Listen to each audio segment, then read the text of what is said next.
Alrighty, mic check, 1, 2. Hey, how's it going, guys? I am live now. It goes live right away now. I was just checking out the Falcon space program's live stream, and I wanted to talk about a couple things, including some of the things that they just mentioned, and that it's still going now. There's a premiere. We're going to go live with these guys in a couple minutes. I wanted to kind of answer some of their questions and talk to them live and connect them with my audience and get more on this topic of getting these experiments done and figuring this out. So I'd like to thank Keenan for helping me fix the he's really good with OBS software. We fixed the issue with the condenser mic, so this condenser mic should be working. Everyone can hear me good, crystal clear audio, all set. Yeah, nice. So 6 people are I don't mean to be messing up the premiere of this of what they're trying to do over there. I was hoping to get those guys to come on live, but I there was a couple things that they were talking about that I want to kind of get together, because they were asking for someone who understands this stuff and has some good theories on gravity and what gravity is and how to understand it a little bit better. First off, there's no real official theory of gravity. There's no solid experiment that's ever been done that's really like proven the graviton or figured out like how does actually gravity really work, because we never figured out how to turn gravity off. There's no such, we never discovered anti-gravity. So in order to really understand gravity, we need to basically figure out anti-gravity or how to create anti-gravity, and this has been the topic of the discussion. They recently learned about the Alzafon experiment, which is related to nuclear magnetic resonance. Nuclear magnetic resonance was discovered by a guy named Edward Mills Purcell, who won the Nobel Prize for the discovery of NMR. Was actually hired after the discovery of NMR. He was hired to head the CIA's Project Rainbow, which was the main project out at Area 51. So a lot of this information has been classified. It's heavily classified because it's related to some really deep classified stuff. Once you start digging into the science and understanding, how these resonances work, what the resonances are, what the different frequencies work with, and how to hack into things on this whole level. So the CIA instituted Project Rainbow to basically map out the entire electromagnetic frequency spectrum from the high frequencies to the low frequencies, to figure out all the how different atoms and everything would respond. They took that information and started doing a lot of other, it's been held classified for decades, and now it's like really coming out and is taught more in colleges and is more common knowledge. Before, it was just kind of like you learned you learned how to do math, and they drilled you on how to do math and how to be a good mathematician and do like the physics and stuff, and then they brought you into these secret programs and gave you access to some of this other information, which would providing you knew how to do all the math to solve for and figure this stuff out, and then they hoped that it was so complex and complicated that average people couldn't ever get access to it. So that's kind of how a lot of this stuff went. No, but with what you're talking about with Alzafon, and what they're trying to do with the Alzafon experiment, so they're in the lab right now down there, and they just sent me this. Let me see if I can't rotate it, and look at this. So they got bismuth oxide, niobium oxide, aluminum powder, tin powder, copper powder. So they got a whole bunch of pure metals, including magnesium and bismuth powder. And they were going to try to figure out a way to replicate, some of these other materials that, we would love to take a look at that material that they sent to the U.S. Army instead. But and I made a video before talking about their reasoning. Linda Moulton Howe said her reasoning behind sending that material to the U.S. Army is they didn't have ability to produce terahertz frequencies to activate whatever was with that material. That's bullshit. I could create terahertz material. If they gave that material to me, I would get the people together to create terahertz frequencies, and we would hit it with that. And like, we still haven't heard anything back from this Army Crata and this whole dog and pony show charade that I'm convinced it all is. So we're doing the experiments on our own because, you know, I'm not waiting for TTSA. I'm not going to team up with TTSA as Steve Bassett wanted us to do when he met with us at AlienCon out in LA. We were going to do this ourselves, and we're going to do it independently, and regardless of if we're going to get funding or not. The little funding that we have received has been greatly appreciated. You guys are awesome, and you're helping push real science along. But, you know, this is going to happen regardless of whether or not, you know, we have a $1 million business surrounding this, and we're going to work towards this. Like the Wright brothers built their bicycle shop and created the world's first airplane. We're going to figure out the nanotechnology behind how this NMR, whether it's nuclear magnetic resonance precession, and how it works. So let's talk about this a little bit more. I want to talk about the theories of gravity and kind of how I think it all fits together.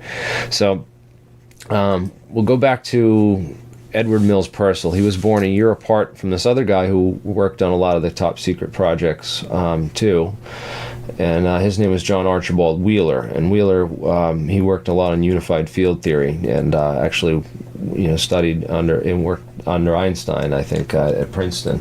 And even though he was much younger than Einstein, but he this guy was really wicked smart. Did a whole bunch of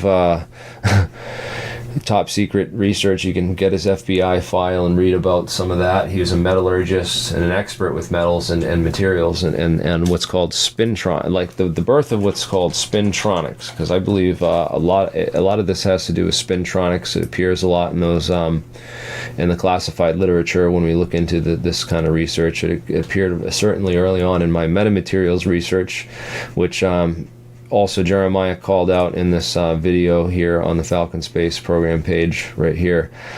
He called out about, like, you know, insiders that had information that talked or had, you know, said something and stuff. And, you know, hello, I used to know one of those guys, and his channel disappeared, and Bob Lazar, like, took over the scene as being the only guy to come out of Area 51 and talk about the science. But that's not true. Edgar Fouché, if you look it up, you'll just find my channel and a bunch of my stuff. It's like I'm the only source, you know, for information on it, aside from the other guy that Andrew Johnson that Ed ran to when kind of like things fell apart between me and him. But I'm, you know, that didn't disqualify some of the things that I've never disproved, because I went on a mission to try to debunk and disprove Ed and come together, because he lied about a couple things that we caught him in, and it was just drunk friggin' boasts and talk and other shit that I think that, I don't know, for some reason or another, we caught him in a couple of lies and of other things, and there was other people involved too that I might know a little bit better. We're going to try and I'm actually going to do a 10-year anniversary, because it's been 10 years since we did a lot of the Ed Fouché stuff. I'm going to do like you know, what's going on with the story now, and I want to interview some of the people who were involved with the forum that got taken down that we had, and all the stuff that we had put together. Because Ed Fouché was the first person to talk about metamaterials, and I went on a mission to try to debunk this guy when we had this huge falling out, and he doxed me, and, you know, that's when Alienscientist, I had to come up with my face and my real name. Yes, I'm Jeremy from Rhode Island, and so I tried to debunk Ed, and man, I had a tough time with that one. I found some other references to quasi-crystals and metamaterials, but Ed didn't have the technical understanding to really put this together unless he heard from someone else. And he definitely worked at Area 51. We have the document dump. I dumped a lot of the records on him already, and we have a lot of that stuff together. I'm gonna actually change this part right here. I gotta change some of the stuff. But we got the FOIAs back, man. We were thinking that it was going to say he didn't work out there, but sure enough, man, and there was parts of it that were classified, and it was his assignments at that base. He definitely worked out at Area 51. The first person to talk about metamaterials, years before you'll find anything about them in the scientific literature, which starts around 2002, 2004, and then picks up really big from there. But man, yeah, I do that a lot. I make up songs. I could do like you could get someone in the room to come and tell a story, and then I'll do like a cover song, and I'll make up words on the spot about the story that they just said, and I'll make them all rhyme and everything too. I'm pretty funny like that sometimes. Anyways, I want to talk about the friggin' Ed Fouché thing. Ed Fouché was a friend of mine, man, and I'm sorry for burning him, because I tried to burn him hard, and he lasted the fire, man. He's definitely not in the debunk bin anymore. I had him in the debunk bin for a while, trying to debunk the crap out of him, and man, like I said, we debunked the shit out of Bob Lazar, but like this guy, he's the real deal. And they buried him. You can't find nothing about Ed. Everyone knows about Bob Lazar and Element 115, but no one knows about Ed and that flying triangle and that rotating Mercury engine that I've traced back to a lot of these guys. So Wheeler and DeWitt wrote this equation. It was the Einstein-Schrodinger equation, the wave function for the universe, and kind of coming up with this whole idea of quantum gravity and everything, and it aligns really well with some of the stuff that they were talking about. So coherence in physics. So coherence is a very key subject in physics, and it's definitely key to kind of understanding how everything works together, because it is a way. Everything is kind of like this giant wave function, and the universe is a giant system of waves. Everything comes through in waves, and understanding how those waves interact, especially the process of coherence, is really key. So this is a good diagram. Waves of different frequencies interfere to form a localized pulse if they are coherent. So you can you get a bunch of waves and you add them up, and you can create a localized pulse. And that localized pulse is kind of this way to create this whole wave function. You can basically you can create a localized pulse using waves that extend for infinitely. You add a couple infinitely extended waves and the right frequencies together, and you'll create a localized pulse.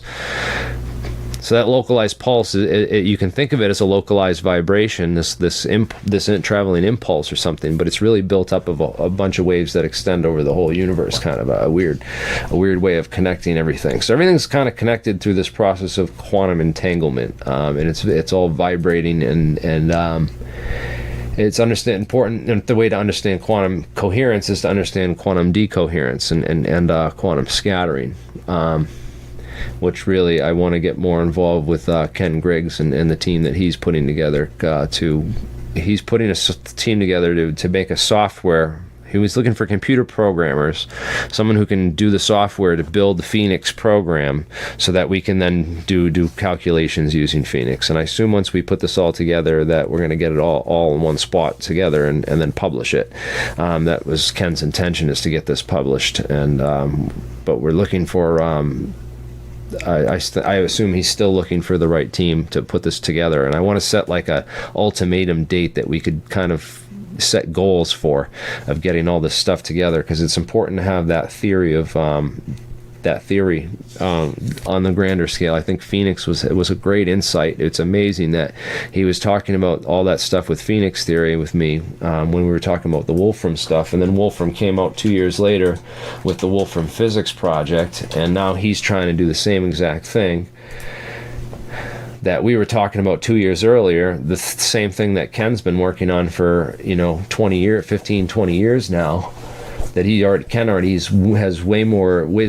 I believe that Ken is in some ways way more advanced than some of the stuff that he's coming up with some interesting paths and interesting insights that Wolfram's shown. But a lot of the stuff I think Ken was on to before, and was afraid to show me too many insights into. But because he wants to get the theory published, because what happens is if you share it, someone will steal it and stuff. But I really think there's something more to that, because Stephen Wolfram's talking to Jim Gates, who is Ken Griggs' advisor, and bringing Jim Gates on, and he's talking to all the right people that are involved with this, and Ken has been involved in all the right theory on this kind of stuff from the start. And I want to kind of get into that.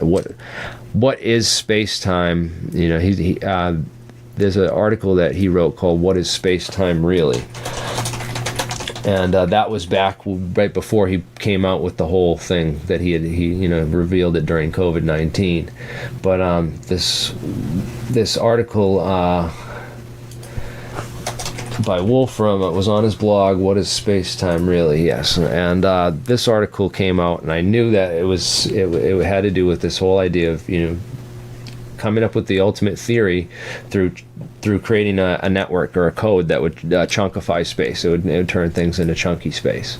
And so I've been talking to a lot of people who are connected to all this, have all the right connections to all the right people with all the right theory on the right theory of gravity. And I want to put it together to kind of like to really figure this out and help figure this out, because I don't know all the material science. I'm not the chemist of the material science. I do talk to some people that are into different things. Oh, that was Bill Clinton. I was finding Bill Clinton, man, those pictures of him getting the back massage and all the other pictures I found since, man, that was just shocking. Remember, there's the painting of him in the blue dress from the same guy who did this painting. Very curious stuff going on there.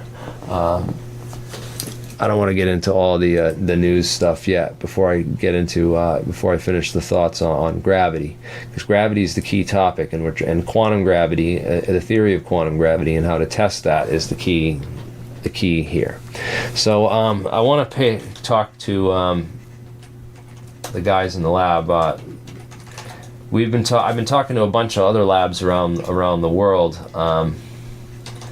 Who are also working on similar experiments and stuff. So there's a competitor, of course, there's the M drive, and everyone knows Mike McCulloch and quantizedenertia.com and all his work that he's been doing on Q factor and how to, and then we've been doing some theoretical work on and experimental work on how to increase Q factor and the shape of we've done a lot of experience with the different shapes of the cavities, and now we're working with different materials to try and get some of the materials down. And we think these layered materials are going to be key, because it's all about increasing that Q factor. If you increase the amount of layers, you're increasing the amount of cavities and the amount of the effect that can possibly go on, theoretically. At least that was one idea.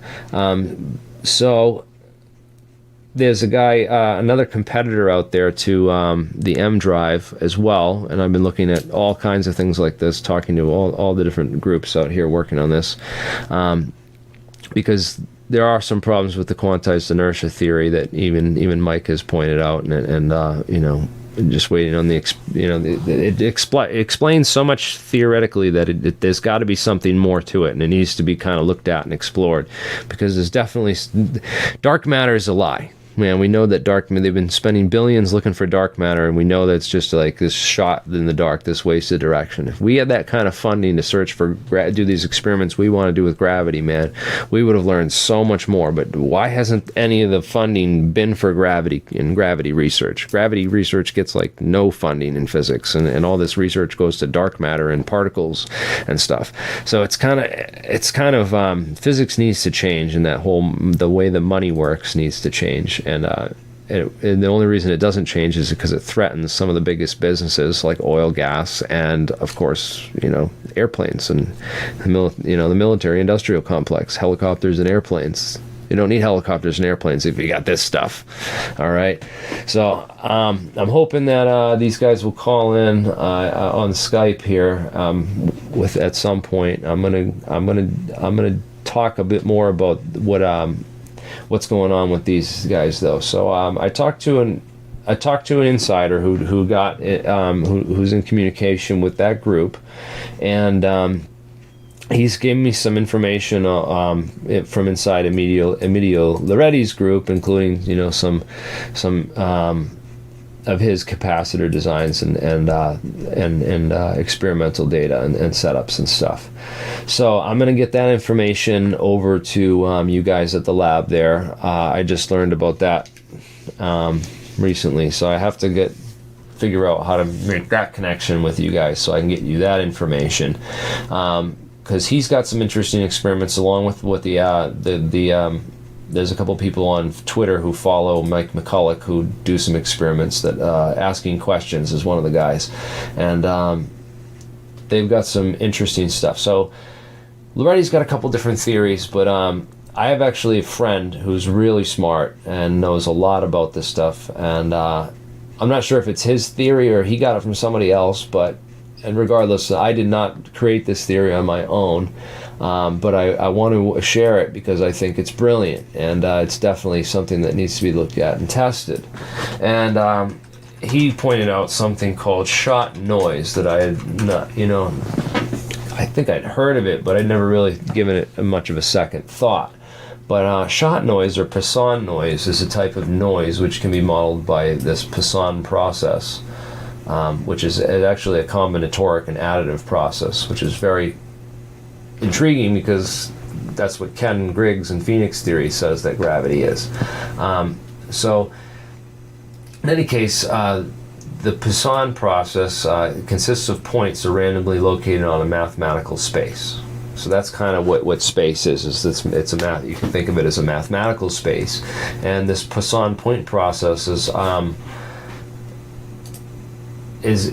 related to how basically space-time connects with itself. So that in an electronic noise, so shot noise, in electronics, shot noise originates from the discrete nature of electric charge. So shot noise also occurs in photon counting in optical devices, where shot noise is associated with the particle nature of light. So there's a connection here where light could also be particle, like electrical. If light is discrete, what if electric charge is discrete and it creates shot noise?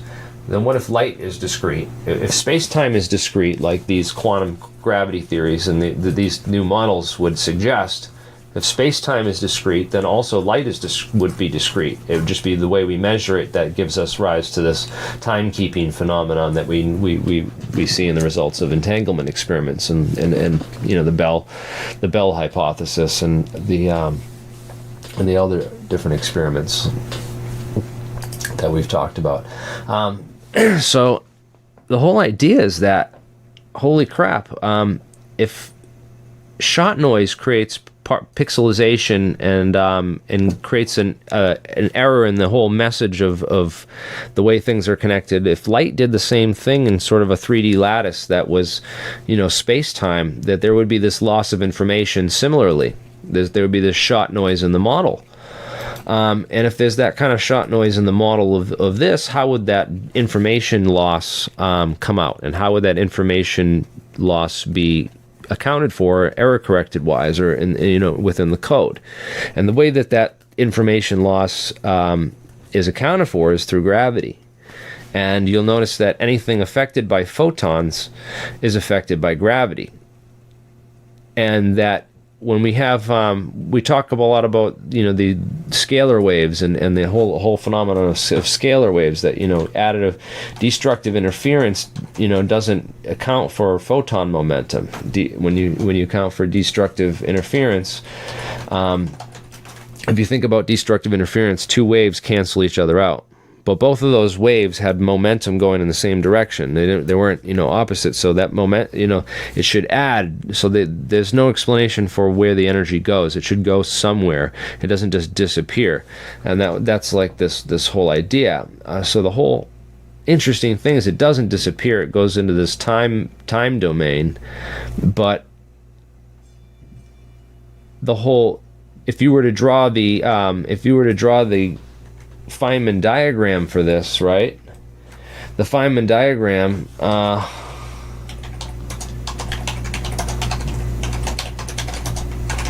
would look like two photons and a graviton. Okay? It would look like two photons connected by a graviton, is what it would look like. It would be like the photons would be separated and there would be a graviton in the middle. So the graviton is essentially, if you think about gravity, the graviton is essentially carried by photonic interaction. It's sort of this loss of information in the pixelation of the picture, caused by the quantum chunky space nature of space-time. That space-time is chunky, it's pixelated, it's literally like we're living on a computer. This explains also quantum non-locality, which is the key. Quantum non-locality explains why, aliens could get here, why those distances aren't so far. So, guys, just to sum up what I'm talking about, we got Jeremiah and Mark here live in the lab. They just Skyped in. We've been waiting for this call. Guys, so what do you think about the theory, all this stuff that I've connected, going back to Wheeler and Mills Purcell, won the Nobel Prize for NMR. NMR is the basis kind of for the Alzheimer's experiment, this whole idea of quantum coherence and this whole idea of coherence. And the idea of coherence can be explained through the idea of a network and these new emerging theories. So I haven't completely thrown out the academic side because, there's been a lot of false paths with loop quantum gravity and string theory, which even Susskind admits, string theory is pretty much dead. He's like, it hasn't led, it hasn't given us the results we wanted.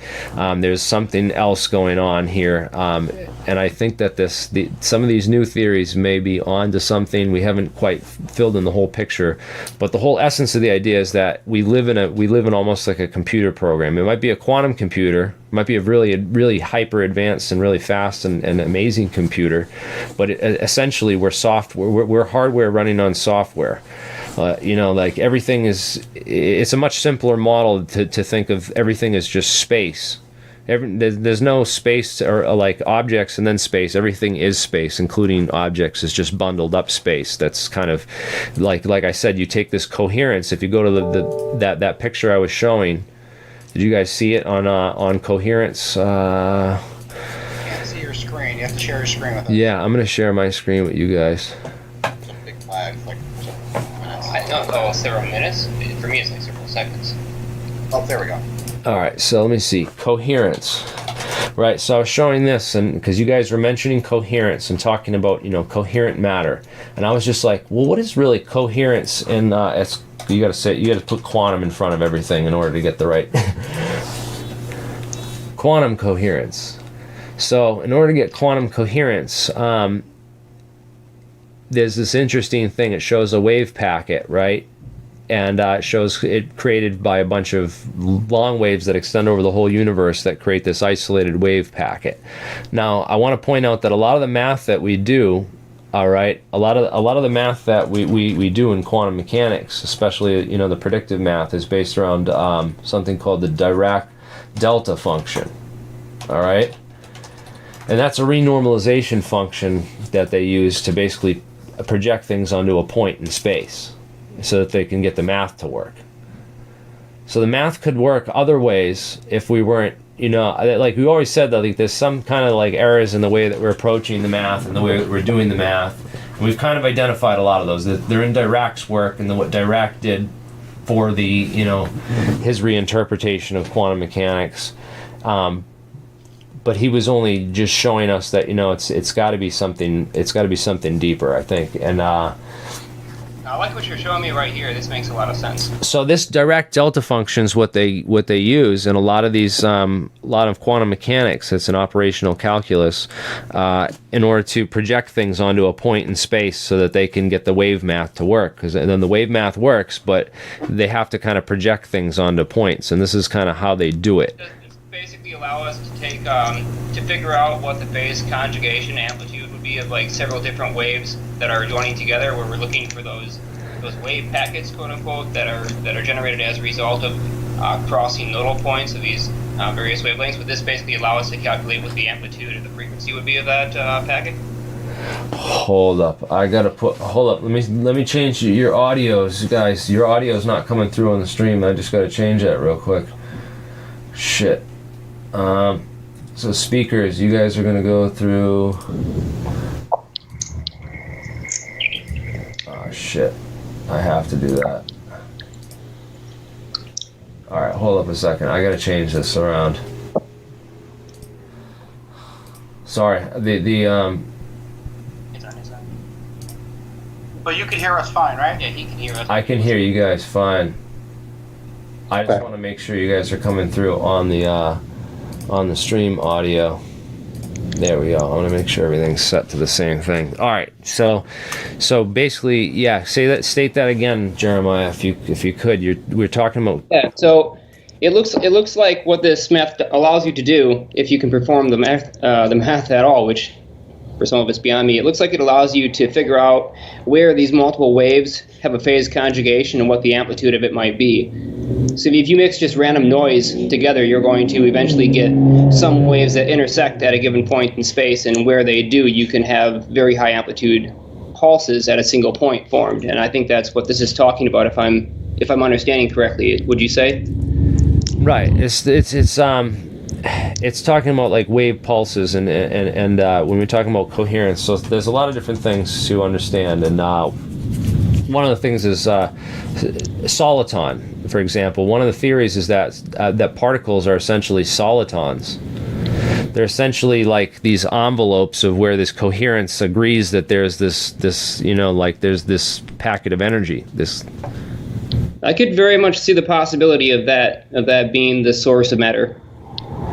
Right. Well, this is all very nice, and it's great to talk about theoretically. What we need at this point is somebody to actually design us a waveguide that can create these interference patterns, so we can try these experiments. You could send the file over on on AutoCAD or whatever. We could print it out on our 3D printer and make it here in the lab. But that's the actual data that we need right now. It's not the math. I mean, that's not really going to help us much. Exactly what you're showing over there, these are the powdered samples that we have. We're going with powder based on the theory that there's skin depth effects at 9.5 gigahertz, which is a very low skin depth in the metal, meaning that the RF field only permeates a little bit into the metal. So we're going with very small pieces, and we're going to suspend them inside of epoxy in order to get this effect. We have aluminum, niobium, bismuth, trioxide, tin, copper. One in the center, that's magnesium. And there's bismuth powder, which is basically bismuth without the oxygen. Iron powder, 2 different versions of iron, and there's cadmium or something like that. Some of these are high spin. Some of them are nickel silver over there. So you guys want to actually produce metamaterials? We're making metamaterials, right. And we need to know from the people that know what mixes to try, and any reason why to try bismuth with magnesium. I was going off of a hint from Linda Moulton Howe's sample that she claimed came off a crashed UFO, and that's what they found. If we could produce that magnesium bismuth layering in the right way, get enough. Doesn't need to be layered. Why does it need to be layered? Well, it could just be on a craft. I mean, well, if you want to mimic their material as closely as possible, we have to get and I was looking at hydraulic press. You could get a hydraulic press and get sheets of this. If you could get sheets of the metal and just push them in a hydraulic press, you could push it out thin enough where they could get it really thin. We've been talking for the last 4 days about getting a hydraulic press specifically to press samples together and to be able to form some of these materials. I have a 30-ton press up here. Yeah, that's basically what we need. We need at least like a 2-ton press just to start with for small samples, but ideally, it'd be something larger, and we'd have bigger plug sizes, so we could make samples up to 1.5 inches or 2 inches of diameter, maybe even larger. That would be quite ideal, and we could make them thin. Yeah, does anyone in the audience want to buy? You could buy us one at Harbor Freight. I know there's a Harbor Freight in New Jersey, probably right up the street from your house. We could get one from Harbor Freight for probably let me just check real quick. I know they have them around here. Or if New Jersey's got one and they want to donate it, that'd be awesome. Or even better, somebody. My dad got his. If somebody nearby has a machine shop that's willing to help. $29. There's one that's $200, or there's another one that's $400. That one's like air powered though. Yeah, we don't need something that's like incredibly heavy that's designed to be used every day. Tool. Use that often.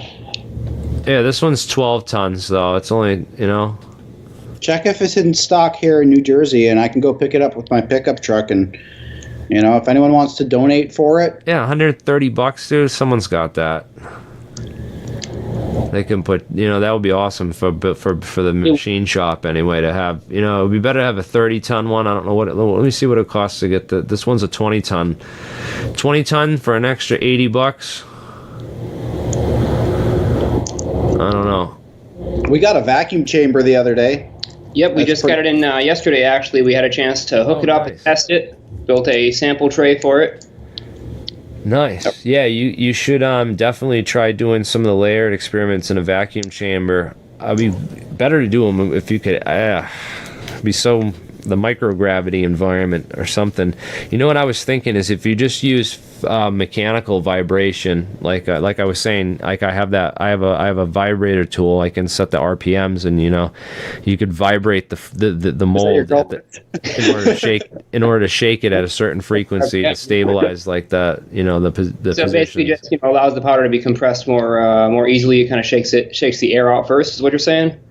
Yeah, just for like the process of like those epoxy makes, because sometimes when you mix epoxy, it gets air bubbles and other stuff in it, and that will also shake all the air bubbles out and impurities. Well, you can't really shake the air bubbles out of epoxy, but that's why you have a vacuum chamber, so you can degas it properly. It needs to be able to pull a pretty good vacuum to expand the volumetric air that's trapped inside to a large enough space where the bubbles can pop, and then you can get rid of them. But yeah, vacuum chamber is a perfect tool for that, and a shaker is a perfect thing for sorting powders and other small particles. Also, I wanted to mention.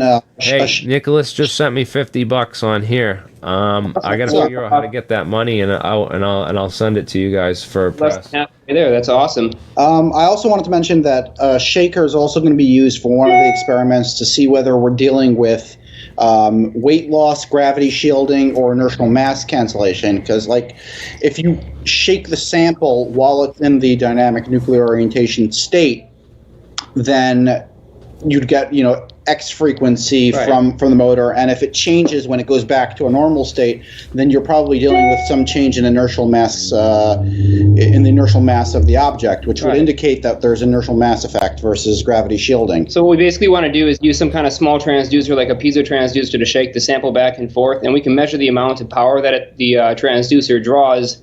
And a change in mass will equal a change in power. It will take less power for the transducer to oscillate the lower mass. So if we can measure that very precisely and measure that change, we should be able to instantly indicate that sample's weight loss. But the reason why shaking it is important is because we're also adding momentum. And so even if gravitational mass doesn't change, if gravity is still pulling on it just as hard, but inertial mass changes, at least that method will allow us to detect it. Exactly. And then the scale can also, because it's a very fast oscillation that won't affect the scale because it has averaging functions and it has analog filtering, it will still show us a gravitational mass change simultaneously. So we'll be able to see if there's a difference between the gravitational mass and the inertial mass, and if they change linearly or if they don't scale together. I wouldn't want to try attaching a scale to something that's shaking. Well, it's going to be, we're talking shaking at 50,000 times per second or more. So it's a very fast oscillation, way beyond the filtering limits of your scale. It won't even make it all the way up the cable that your scale is attached to the sample with. All right. I was just thinking of using like a phone vibrator type of setup and just. Yeah, we need it a lot faster probably. If we want to take accurate measurements of the shake, if we just want to shake it, that will work just fine. I was thinking more like a piston pump sort of thing that just moves it back about half an inch, back and forth. A half an inch, that's a lot. That'd be a very large amount of motion. I'm thinking a little nanometers. RC motor. We have them here. We could do both. We could do either. Do you have something that rotates at 50,000 RPM? No, I'd use a piezo transducer because it doesn't have a problem creating a linear oscillation. It's just going to be just like a piston. It's just only going to move, a fraction of a millimeter instead of. The problem with the piezo transducer is you'd have to connect it to the sample. You'd have to have a way to connect it to the sample, like a rod or something. You would have to have some kind of way to. And the piezoelectric effect gets affected by the RF.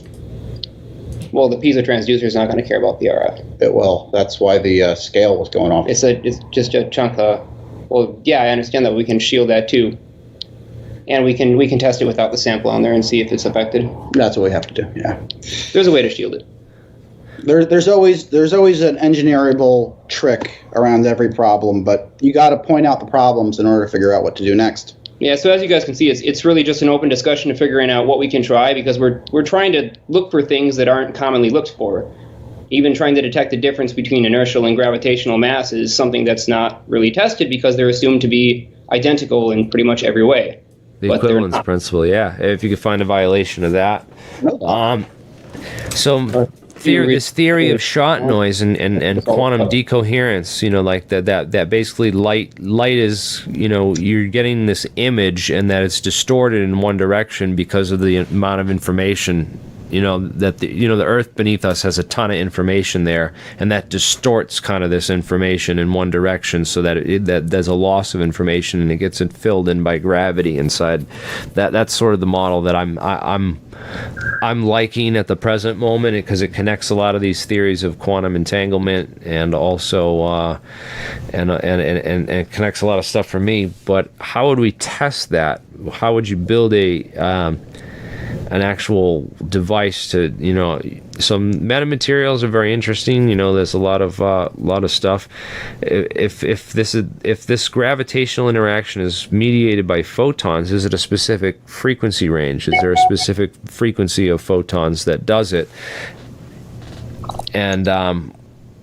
And what's going on there? So that's what I'm interested in. What did they find when they did Project Rainbow at the CIA and did that whole frequency map? I'd like to know what exactly they found. I'd like to know more about Project Skyvault too, since it seems to be directly related in many ways to what we're doing. And that whole mention, I have been investigating put-offs talk and put-off stuff with the terahertz gap, that there's actually, I didn't know that there was a gap. I'm like, there's a gap in the electromagnetic spectrum, that took me for a loop, and it's almost like, is this another unimpendium? Is this another thing, one of those missing, pieces? But if there's things interacting at this frequency that we can't detect, this could be the gravity frequency, and that might explain why that skin of that, craft is tuned to this frequency, this terahertz gap frequency. It could be if the whole phase conjugation as the production of matter thing is correct, and you saturate the EM with your, or if you saturate the background with your own EM, then you effectively have added a new wave that can phase conjugate with the previous waves, and you could effectively change the matters of things using those waves. But of course, the frequency bands would have to be close enough to each other where you actually get phase differentials that are long enough lasting and have a high enough amplitude to actually observe effects. And if they're really, really far off, you're just simply not going to see it. Like you'll never notice a 1 megahertz carrier riding an audio signal if you put it through an audio amp. And you'll never notice an audio signal carrying, you'll never notice the audio signal that's actually carrying the 1 megahertz signal if you just measure it on a oscilloscope with a high pass filter. So it's like you have to be able to see both sides, and there is an issue with measuring and producing ultra-fast wavelengths in the light band frequencies. Only thing we have right now is materials that naturally produce those frequencies, but we have no way to synthetically change or vary the frequencies other than using metamaterials. Like a laser, like a DPSS laser, is a fine example of exactly this. It uses a series of different crystals to change the photonic wavelength as a result of phase conjugation in those materials. And so one wavelength enters, it hits itself, and it produces a new wavelength that exits. And that's done twice in a DPSS laser. So we can do it that way, but we would really like to be able to turn a dial and change the frequency, and that's not something that we can do right now. Right. Not in that range, not in that frequency range. That's interesting. So, one of the things is, I was thinking, right, is that this terahertz gap is dead smack in the middle of the frequency spectrum. And if you were to take this kind of quantum coherence thing and add up all the frequencies from the top to low, you'd end up with a point right in the middle of the scale. Yeah, you might end up with matter. Who knows? Well, that's what I mean. What is matter? Maybe matter is that one point frequency that interacts, and that's where all the gravity happens, on that one little wavelength.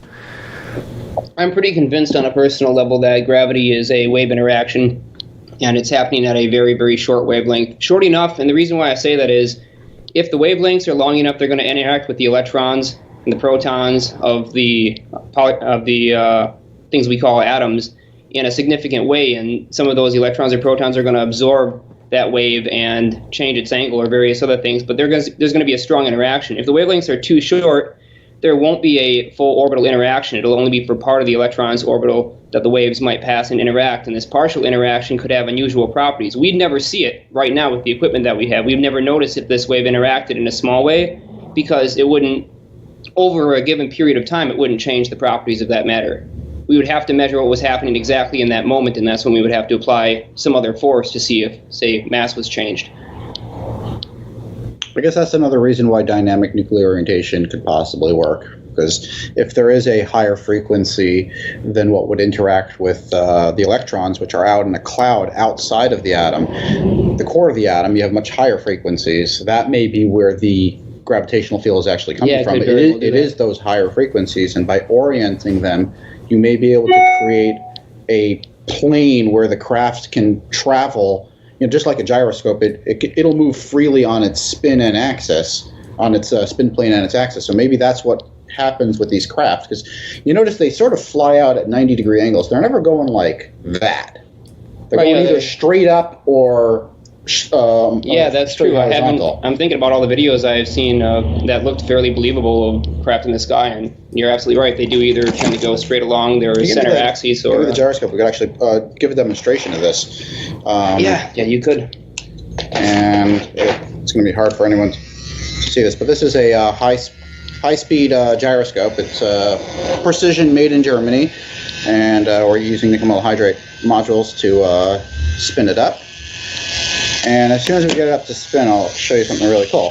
Basically, I can move it freely along its plane. This is the plane of the spin, and also along its axis. But if I try to change its orientation in any way, now it starts to fight me. So maybe this is what's happening with matter itself, that this is the analogy of a subatomic particle, and the spin might be a little bit more intricate in a subatomic particle, but essentially that's what it is. And when you're moving your hand around, you're changing its Larmor precession, you're changing something in it that gives it that extra energy that we call kinetic energy. And by orienting all the subatomic particles in a craft, what you're essentially doing is you're not removing any energy, you're not even removing any mass, you're removing relative mass. Because to change the orientation of the craft will take the amount of energy that it would take to move it if it wasn't dynamically oriented. But if you want to move it along the plane of the craft, or the plane of the spin, or along the axis of the spin, you're free to do so without any interference from, whatever fields normally interact that create the kinetic forces. Yeah, that makes a lot of sense. Jeremy, what do you think of that? I think about that in terms of like degrees of freedom, where in that case you said translation is allowed, but rotation is not allowed. That's kind of what's happening in a gyroscope, right? So we can have translation, right? So translation is moving from one point, that's moving up or down or around. But rotation, that's where you run into problems, is with rotation.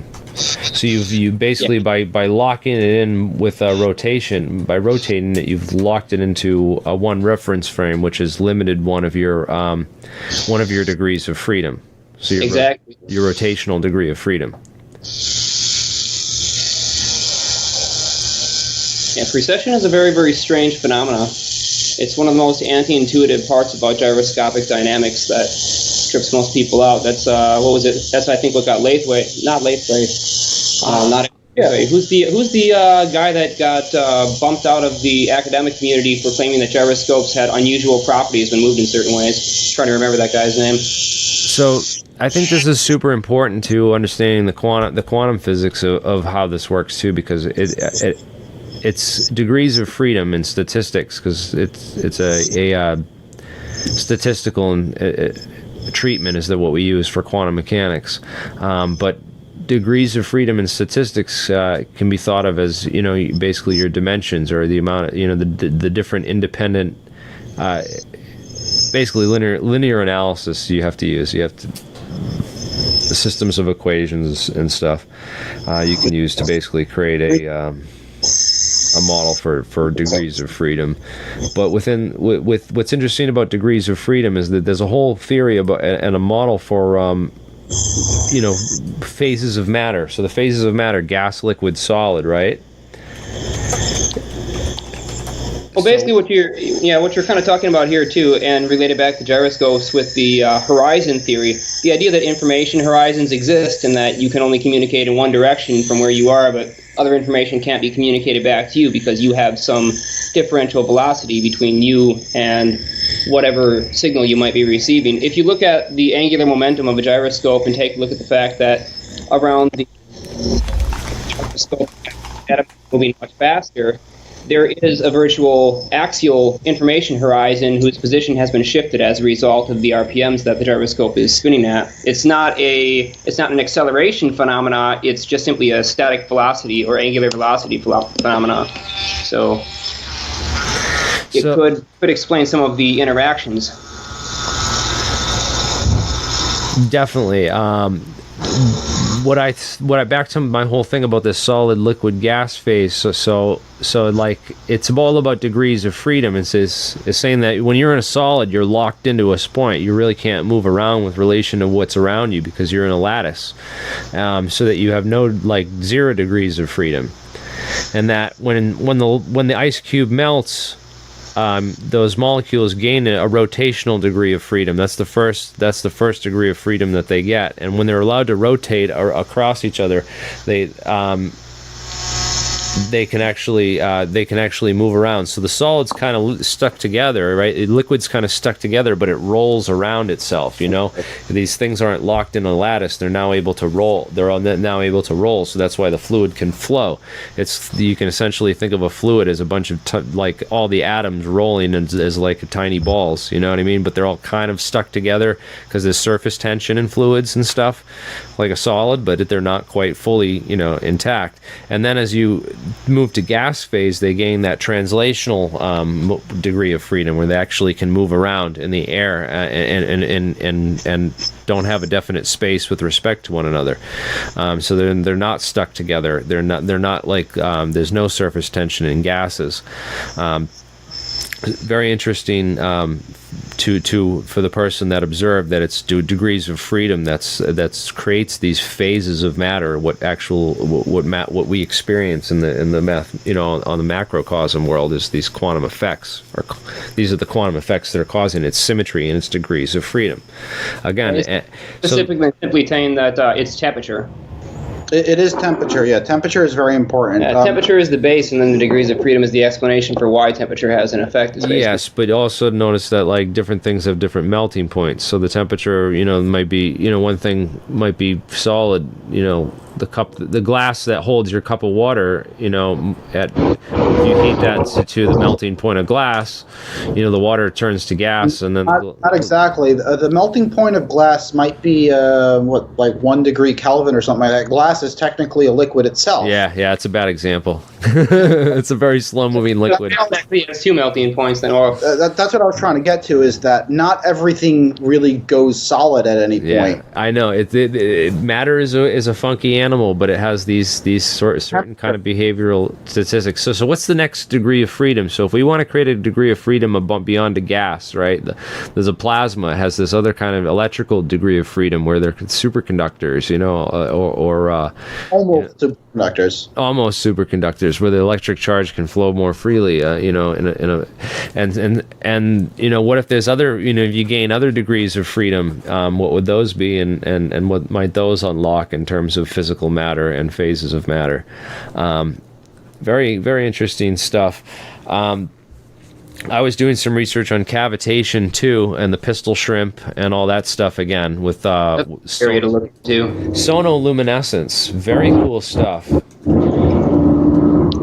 So, and this is kind of related to that Tic Tac pattern, which I've been digging into a little bit more too. It's a phononic thing. I had messed up. I had said that it was polaritons and excitons. That's a little bit different actually. It's phonons, and the phonons or mechanical vibrations are so strongly that they cause a polarization of the vacuum, and they can create this production of antimatter effect. Related to what I'm looking into, can you have you found in your research what the mechanism for producing the phonon vibrations is? Other than parametric oscillation. Haven't heard much about that. Magnetic, or I mean, how are the phonons initially being generated and controlled? By a parametric oscillator. This must be a device that I. Optical parametric oscillator. This is, I believe, how they're being controlled, according to some of the scientists I've talked to. So, another thing we need to look into for this upcoming experiment is something called the hyperfine coupling. That's the connection between the outer valence electrons and the core of the atom. And I've been doing some research online. It's pretty hard to find a chart with the hyperfine coupling for all of the materials that we have. And I was wondering if you could help out with that. That would really give us some basis to stand on to know what to expect with our experiments and possibly what materials to mix with what. That's really what we're looking for right now. I'd love to continue chatting. We need to get back to the lab. Jeremy, I sent you over a list of all of the materials that we have. yeah, I'm going to see what I can come up with. I'm going to talk to some of my material scientist friends, basically. You're talking to them right now. They're listening to the chat, and I'm sure there's people. Yes, there's people that know some stuff. There are insiders that watch your show. I know this for a fact because I got many great recommendations in the comments. So if anyone's down there who knows anything about dynamic nuclear orientation, put the list that I gave you in the description, and they will opine and give reasons as to why they want to do one thing or another, one mix or another. And if it makes sense, we'll try it out. And we're literally geared to set this up for tonight. So all right, cool. Yeah, guys, let's keep it short and simple. And I'll conclude that, and we'll touch base in later tonight. I'm going to send you some more information, and I'm going to have the right people get in touch with you and see what we can come up with. All right. Okay. Thanks so much. Take it easy. Thank you. Falcon out. All right, guys. That was cool. So I'm sharing some of the information I've got, and I thank the people that post this stuff in the chat, because I do go back and read these things from time to time, and this is stuff that people have shared, and I've taken note of it, and stuff like that helps, and contacting us helps, we're definitely pulling a team together to come up with some great ways to test these theories and stuff. So I had some more news that I wanted to go over real quick. With the terahertz gap, we talked about all this stuff. There was some news articles I wanted to get to real quick. Oh yeah, this really cool. They found this underwater submarine entrance where they caught subs going in and out of it, and there's a whole article on it by Tyler Rogaway on the Drive right now. That is really cool. It's like some James Bond type shit, man. Really, that's freaking. There's definitely like some big complex under here that thing goes into. I bet you. That's nuts. Anyways, I'm sure we got stuff like, there's other stuff like that we don't even know about too, like in other places, man, that it looks like all top secret, but some of that stuff's based on a lot of real, some real stuff too. The secret submarine bases and stuff. But anyways, yeah, some cool stuff that we've pulled together. This whole idea of quantum coherence and quantum decoherence to explain, different theories of gravity. I got a whole bunch of theories on gravity. We're testing a lot of the stuff. Oh, I wanted to see what Daniel Kaplan was doing real quick. See if there's any updates from him. He was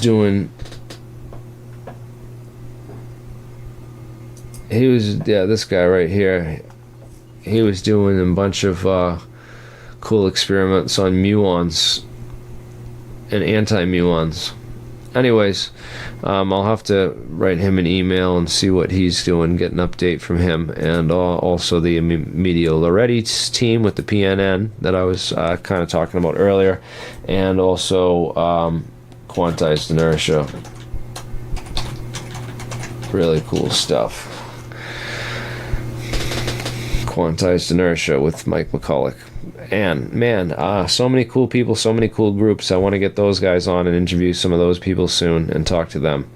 If you know anyone, have them get in touch with me. We have, of course, there's a lot of people working on this kind of stuff internationally. We've talked to from time to time, but we're trying to set up this lab down in New Jersey and get some serious funding for the experiments. Well, not funding.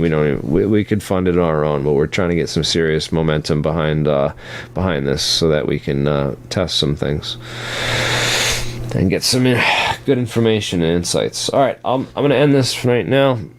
Thank you all guys for watching, and we'll tune in soon. I'll have another update shortly.